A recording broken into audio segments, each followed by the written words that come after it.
सुप्रभात प्यारे बच्चों, आप सभी का दीक्षा एजुकेशन क्लासेस में हार्दिक स्वागत है। आज मैं आपको पाठ 10 नए ज़माने के स्वाद इसके बारे में बताऊंगी।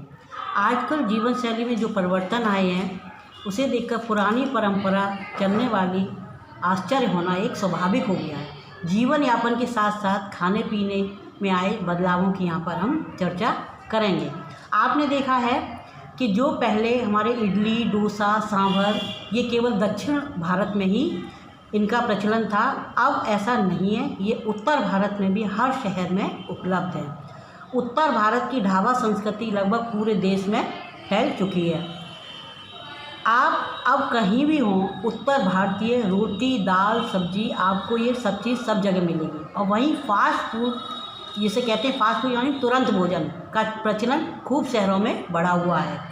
फास्ट फूड यानी बर्गर, नूडल्स आपकी ऐसी चीज़ें शामिल हैं। हाँ, आपने देखा है नूडल्स वगैरह सभी बड़े बच्चे बूढ़े सभी इसको आप खाने लगे हैं। इसी तरह नमकीन को भी आप देखिए, स्थानीय प्रकार से सभी लोग भले मौजूद हों, लेकिन आलू के चिप्स कई विज्ञापित रूप से तेज़ी से घर घर में अपनी जगह स्थान बनाते जा रहे हैं। अब गुजरात में देखिए, आप गुजरात में ढोकला, गाठिया ये क्या है, पहले गुजरात में ही चला करते थे और अब तो हर जगह लोग स्वाद लेकर इसे खाते हैं। ऐसी बंगाली मिठाइयाँ पहले बंगाल में ही इनका अधिक प्रचलन था, परंतु अब ऐसा नहीं है।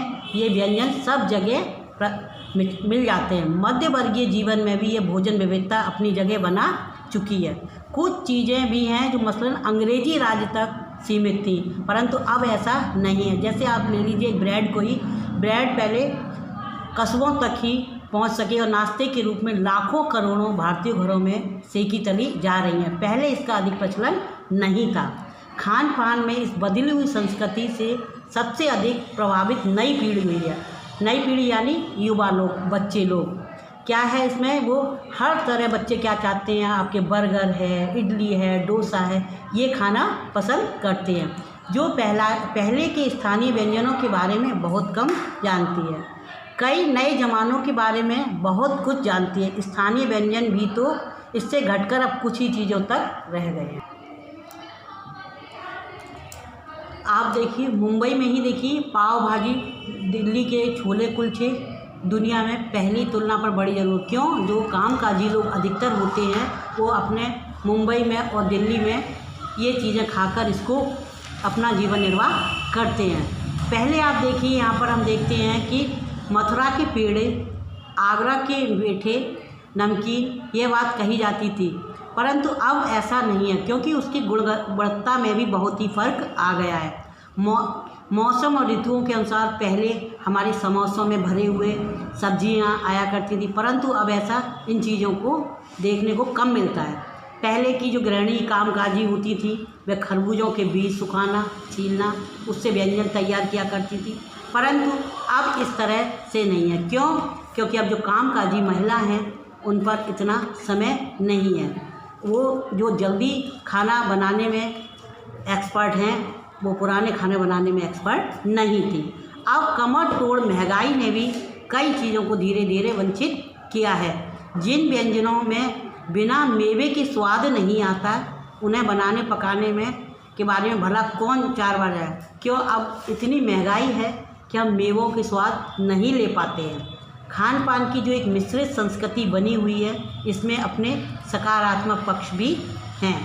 आज़ादी के बाद उद्योग धंधों, नौकरियों, तबादलों का एक नया विस्तार हुआ, उसके कारण ही हमारा खान पान में भी बदलाव हुआ। बड़े शहरों में मध्य वर्गीय स्कूलों में जब दोपहर में टिफ़िन के वक्त बच्चों के जब टिफ़िन खोलते हैं तो उनमें विभिन्न प्रकार के व्यंजन दिखाई देते हैं। अब क्या हुआ है, जो पहले हमारी पकाई हुई पूड़ियाँ, कचौड़ियाँ, जलेबियाँ बाज़ारों से गायब हो गई हैं। क्यों? क्योंकि अधिकतर बच्चे फास्ट फूड खाने में विश्वास रखने लगे हैं। मौसमी सब्जियों से हमारे भरे समोसे मिलते थे, जो उत्तर भारत में ही उपलब्ध व्यंजनों की भी दुर्गति हो गई है। अब यहाँ पर उनका भी प्रचलन अधिक नहीं है। उत्तर भारत में जो चीज़ें गली मोहल्ले दुकानों में हुआ करती थी, अब खास दुकानों में तराशा जाता है। यह कड़वा सच है कि स्थानीय व्यंजनों में हमने तथाकथित आधुनिकता के चलते छोड़ दिया। क्या? जब से ये हमारा फास्ट फूड का प्रचलन हुआ है, हमने ये सारी चीज़ें खाना छोड़ दी हैं। बच्चों, इस तरह बताया गया है कि हमें मौसमी फल और सब्जियां ज़रूर खाना चाहिए, जिससे कि हम स्वस्थ रह सकते हैं। अगर हम इन चीज़ों को नहीं खाते हैं और फास्ट फूड, जंक फूड जिसको हम खाते हैं, उससे हमारे शरीर को बहुत ही हानि होती है, हम कभी भी बीमार पड़ सकते हैं। इसलिए सभी बच्चों को ये मौसमी फल और सब्जियों पर ध्यान देना चाहिए। हम अपनी वाणी को ये विराम देना चाहूँगी। धन्यवाद।